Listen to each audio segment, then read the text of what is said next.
Jinx, the loose cannon.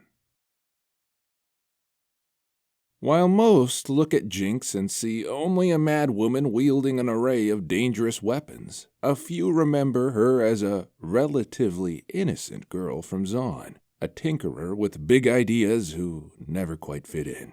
No one knows for certain what happened to turn that sweet young child into a wild card, infamous for her wanton acts of destruction. But once Jinx exploded onto the scene in Piltover, her unique talent for sowing anarchy instantly became the stuff of legend. Jinx first gained notoriety through her anonymous pranks on the citizens of Piltover, particularly those with connections to the wealthy merchant clans. These pranks ranged from the moderately annoying to the criminally dangerous. She blocked streets on Progress Day with a stampede of exotic animals freed from Count May's menagerie. She disrupted trade for weeks when she lined the city's iconic bridges with adorably destructive flame chompers. Once, she even managed to move every street sign in town to new and utterly confusing locations.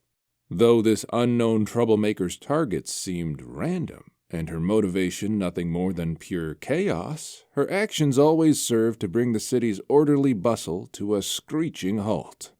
Naturally, the wardens attributed some of her crimes to the chempunk gangs from the Undercity. Having others get credit for her manic schemes didn't sit well with Jinx, and so she made sure to make her presence known at every future crime scene. Rumors soon circulated of the mysterious, blue-haired Zaunite girl carrying Chemtech explosives, a shark-mouthed rocket launcher, and a repeater gun. Still, the authorities dismissed these reports as preposterous. After all, how could a lowly street punk possibly obtain such lethal ordnance?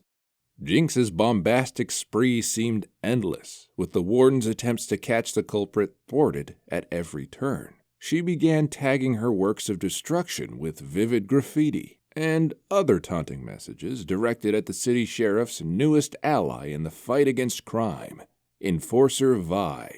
Jinx's reputation grew, leaving the people of Zaun divided as to whether she was a hero for sticking it to the arrogant Pilties or a destructive lunatic for escalating existing tensions between their two cities. After months of ever-increasing carnage, Jinx unveiled her biggest plan yet. In her trademark electric pink, Jinx daubed the walls of the Ecliptic Vaults, one of Piltover's most secure treasuries, with a very unflattering caricature of Enforcer Vi and the details of her own intentions to rob the stores within. An uneasy sense of anticipation settled on Piltover and Zaun leading up to the promised date of the heist. Many doubted even Jinx would have the guts to show up and risk almost certain capture. When the day arrived, Vi, Sheriff Caitlin, and the wardens prepared a trap for Jinx outside the treasury. But Jinx had already smuggled herself inside by way of an oversized coin crate that had been delivered days before. When Vi heard pandemonium erupt from inside the structure, she knew the wardens had been outclassed once again.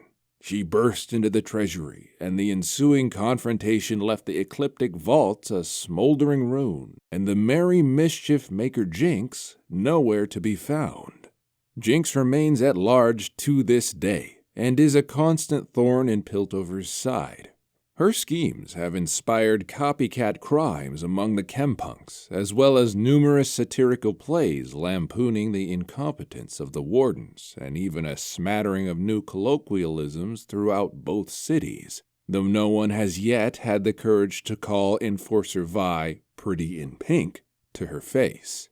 Jinx's ultimate endgame and her obvious obsession with Vi both remain a mystery, but one thing is certain.